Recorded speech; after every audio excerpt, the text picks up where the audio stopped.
2026년 봄이 끝나가던 어느 날 아침이었습니다. 평소와 다름없이 출근길을 걷던 사람들의 스마트폰에 일제히 경보 알림이 울렸습니다. 북한 동해상으로 탄도미사일 발사, 일본 이진의 낙하 추정. 그건 처음 있는 일이 아니었습니다. 하지만 그날은 달랐습니다. 미사일의 사거리, 고도, 속도, 모든 수치가 이전과 달랐습니다. 전문가들은 말했습니다. 이건 단순한 도발이 아니다. 그리고 사람들은 처음으로 진짜 두려움을 느꼈습니다. 카페 안, TV 뉴스 앞에 모여든 시민들. 아무도 말하지 않았습니다. 커피잔을 내려놓는 소리만 들렸습니다. 그날 이후 사람들은 더 이상 괜찮겠지라고 말하지 않았습니다. 도발 사흘 뒤 국가안전보장회의가 소집됐습니다. 의제는 공식적으로는 대응 전략 재검토. 하지만 회의실 안에서 오간 이야기는 달랐습니다. 한 참모가 입을 열었습니다. 우리도 가져야 합니다. 핵을. 정적이 흘렀습니다. 그 말은 오래전부터 누군가의 머릿속에 있었지만 누구도 공식 석상에서 꺼낸 적 없는 말이었습니다.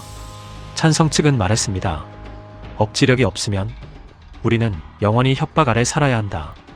핵을 가진 나라는 함부로 공격받지 않는다. 이스라엘을 포라, 파키스탄을 포라. 반대 측은 말했습니다. 핵을 갖는 순간 우리는 국제사회의 고립을 자초한다. 경제 제재, 동맹 균열, 외교적 파국. 그 대가를 감당할 수 있는가? 누구도 틀리지 않았습니다. 그리고 누구도 옳지 않았습니다. 핵을 가지면 살아남을 수 있다. 하지만 그 순간 우리는 다른 나라가 된다. 정보는 새어나갔습니다. 아니, 어쩌면 의도적으로 흘려보낸 것이었는지도 모릅니다. 미국의 반응은 빨랐습니다. 워싱턴 DC에서 긴급 브리핑이 열렸습니다. 국무장관은 말했습니다. 우리는 동맹국의 독자 핵무장을 지지하지 않는다. 한반도 비핵화 원칙은 변함없다. 하지만 그 뒤에는 이런 말도 있었습니다. 북핵에 대한 확장 억지를 재검토할 용의가 있다. 이건 압박인가? 아니면 회유인가? 중국은 더 단호했습니다. 베이징 외교부 대변인은 공식 성명을 냈습니다. 한국의 핵무장은 지역 안보를 심각하게 훼손한다. 그에 상응하는 조치를 취할 것이다. 경제적 보복, 한한령의 부활, 더 나아가 북한에 대한 지원 강화 가능성. 중국은 카드를 꺼내들기 시작했습니다. 일본의 반응은 복잡했습니다. 표면적으로는 반대. 하지만 일본 내부에서는 오히려 자국의 핵무장 논의가 재점화됐습니다. 한국이 핵을 갖는다면 일본도 그 도미노의 시작점이 바로 여기였습니다. 한 나라의 선택은 언제나 혼자만의 일이 아닙니다. 정부가 결정을 고민하는 동안 거리는 둘로 나뉘었습니다. 어떤 사람은 말했습니다. 이제라도 가져야 합니다. 우리가 왜 맨날 당하고만 살아야 해요? 북한은 핵이 있고 우리는 없고 이게 말이 됩니까? 또 어떤 사람은 말했습니다. 무서워요. 핵이 생긴다고 우리가 정말 안전해지는 건지 오히려 더 위험해지는 거 아닌가요? 전쟁이 나면 제일 먼저 피해 입는 건 우리잖아요. 60대 어머니 한 분은 조용히 이렇게 말했습니다. 나는 전쟁을 겪은 세대는 아니에요. 근데 우리 아이들, 손자들 걱정이 돼서 어떤 선택이 걔들한테 더 나은 건지 저는 솔직히 모르겠어요. 20대 청년은 말했습니다. 뭘 선택하든 우리한테 물어본 적은 없잖아요. 정답은 없었습니다. 단지 두려움만이 같았습니다. 핵무기 그 단어를 우리는 너무 쉽게 말합니다. 억지력 균형 전략 자산. 하지만 그 버튼 하나가 의미하는 것은 무엇일까요? 히로시마 1945년 8월 6일 단 한 발 사망자 14만 명 도시 하나가 사라졌습니다. 오늘날의 핵무기는 그때보다 수십 배 강력합니다. 반경 5km, 10km 열폭풍 방사선 낙진, 살아남은 사람들이 죽어가는 시간. 우리가 핵을 갖는다는 건 그 선택지를 우리 손에 준다는 의미입니다.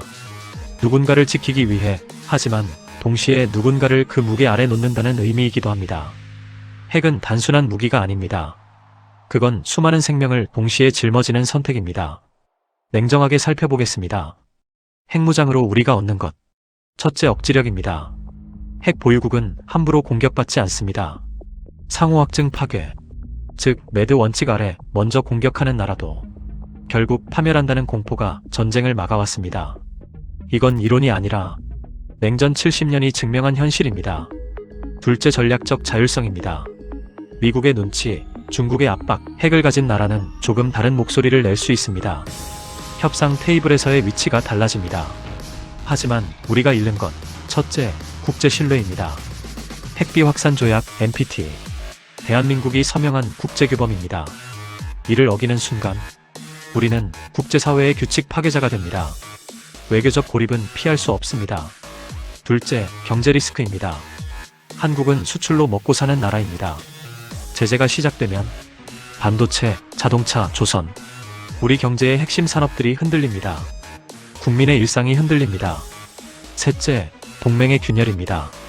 한미동맹 70년의 역사, 그 기반이 흔들리면 우리가 얻는 억지력보다 더 큰 안보 공백이 생길 수 있습니다. 강해진다는 것은 언제나 무언가를 포기하는 일입니다. 우리는 결국 선택했습니다. 그 선택이 무엇이었는지, 세상이 어떻게 반응했는지, 우리의 삶이 어떻게 달라졌는지, 그건 지금 이 순간에도 어딘가에서 결정되고 있는 이야기입니다. 이 선택이 옳은 선택이었을까요? 우리는 더 안전해진 걸까요? 아니면 더 위험해진 걸까요? 이 질문에는 정해진 답이 없습니다. 전문가도 정치인도 그 누구도 확신할 수 없습니다. 하지만 한 가지는 분명합니다. 이 선택의 무게는 결국 우리 모두가 함께 짊어져야 한다는 것. 당신의 생각은 무엇인가요?